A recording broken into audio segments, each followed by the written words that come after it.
और ज्यादा जानकारी के साथ हमारे संवाददाता अतुल शर्मा हमारे साथ में मेरठ से जुड़ चुके हैं। अतुल, अगर बात करें तो मुख्यमंत्री योगी आदित्यनाथ का मेरठ का दौरा, ऐसे में क्या कहता है मेरठ का समीकरण?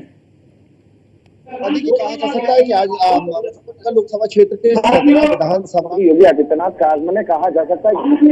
कि एक अभी 10 दिन पहले ही प्रधानमंत्री नरेंद्र मोदी के दोबारा मेरठ और ये कहा जा सकता है कि आपका मुजफ्फरनगर क्षेत्र बड़े नेताओं के मतभेद के बीच यहाँ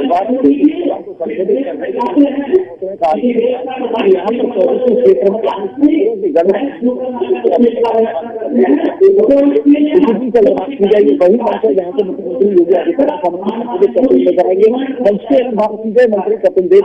पहुंचे हैं, कल्याण पहुंचे हैं और वहीं बात की जाए जिला अध्यक्ष है यशवीर राज्य मंत्री है। कहा जा सकता है कि 24 के गढ़ के यानी विधायक है जो अटकलें बड़ी हुई है कि अभी नहीं पहुंचे और कहा बेहद खास रहने वाला पश्चिम उत्तर प्रदेश के रुझान जिस तरह से बीजेपी के खिलाफ चल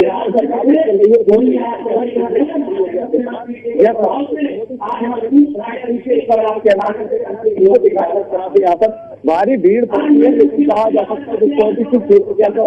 कहीं ना कहीं मुख्यमंत्री हुंकार भरते हुए नजर आएंगे। मंगल करने के लिए मुख्यमंत्री योगी आदित्यनाथ के बीच कहा जा सकता है कि 2024 का जो होने वाला है बनाने के लिए और से बड़ी हुई है मुजफ्फरनगर बात की जाए तो मुजफ्फरनगर क्षेत्र में अगर बात की मुजफ्फरनगर क्षेत्र में आते कहीं ना कहीं जिस तरह से बीजेपी के बड़े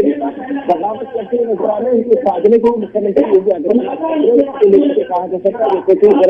मुख्यमंत्री का इसी मंच से संबोधन होना है और इसी यहाँ पर कुछ देर में मुख्यमंत्री योगी आदित्यनाथ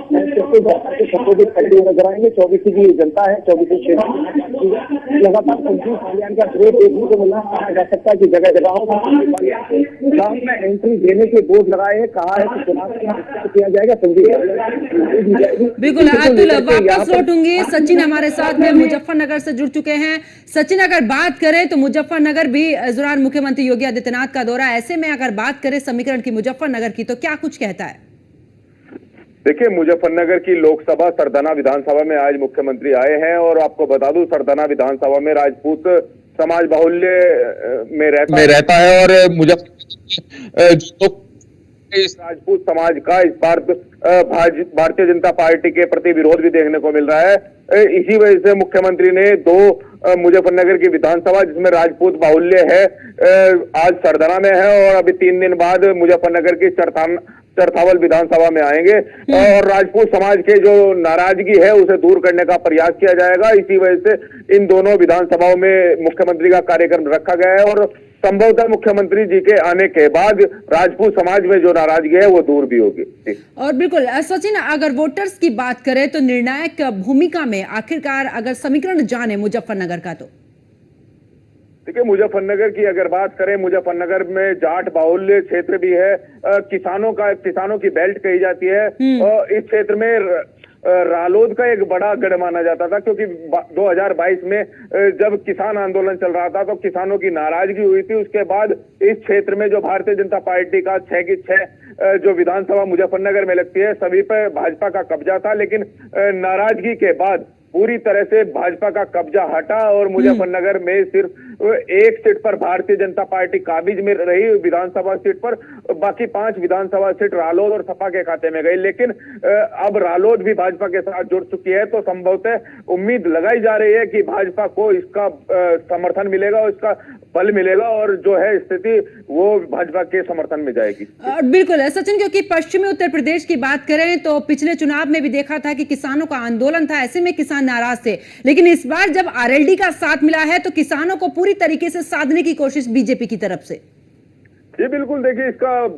भरपूर लाभ भाजपा को मिलेगा क्योंकि रालोद पश्चिम उत्तर प्रदेश में पूरी तरह से हावी मानी जाती है और रालोद के 5 विधायक, मैंने आपको पहले ही बताया, 5 विधायक मुजफ्फरनगर में रालोद और सपा के थे, जिसके बाद अब रालोद भारतीय जनता पार्टी के साथ जुड़ गई है। उसका एक बड़ा लाभ मिलेगा और इस जो किसान जुड़े हुए थे, क्योंकि भारतीय किसान यूनियन भी मुजफ्फरनगर में है और पूरी तरह से अपना वर्चस्व रखती है, लेकिन भारतीय जनता पार्टी के साथ भारतीय किसान यूनियन ने पूरी तरह से दूरी बनाई हुई है, लेकिन रालोद के जुड़ने से इस बार भाजपा को इसमें फायदा मिलेगा। ठीक है सचिन, वापस लौटती हूँ। और अतुल, अगर मेरठ की बात करें, क्योंकि लगातार मुख्यमंत्री योगी आदित्यनाथ कानून व्यवस्था को लेकर हमेशा से ही जिक्र करते हैं अपने संबोधन में, ऐसे में मेरठ की बात करें, कर्फ्यू जैसे तमाम ऐसे हमने देखे भी हैं, और ऐसे में अगर जब से बीजेपी की सरकार आई है तब से मुख्यमंत्री योगी आदित्यनाथ ने भी अपने संबोधन में तमाम जगह पर कहा है कि अब यूपी पूरे तरीके से गुंडा मुक्त, यानी कि जो गुंडा राज हुआ करता था, जहां कर्फ्यू वगैरह हुआ करते थे, उनसे मुक्ति मिली है। और आने वाले समय में अगर बीजेपी की सरकार ही बनती है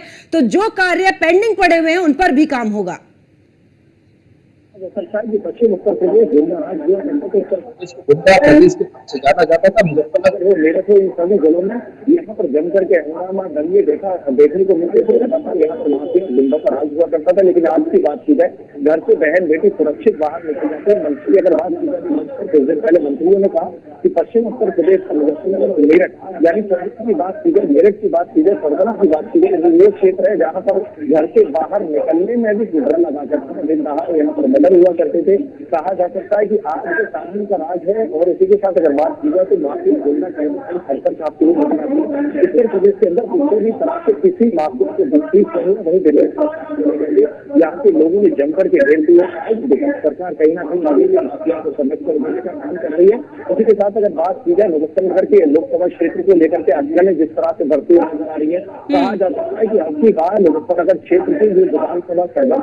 वहाँ पर चौबीसी क्षेत्र में जम करके बीजेपी प्रत्याशी यानी संजीव बालियान का विरोध हो रहा है, जिसको लेकर के यहाँ पर मुख्यमंत्री योगी आदित्यनाथ ठाकुरों के छत्रियों के काटने के लिए कहा जा सकता है कि पश्चिम उत्तर प्रदेश में जिस तरह से जो टिकट का बदलाव है इसको लेकर के टिकट ठाकुरों को काटे गए, उसको लेकर के कहीं ना कहीं बीजेपी को उन्हीं को समझने के लिए फिर मुख्यमंत्री योगी आदित्यनाथ कहा जा सकता है। सबसे बड़ा सवाल है कि अभी तक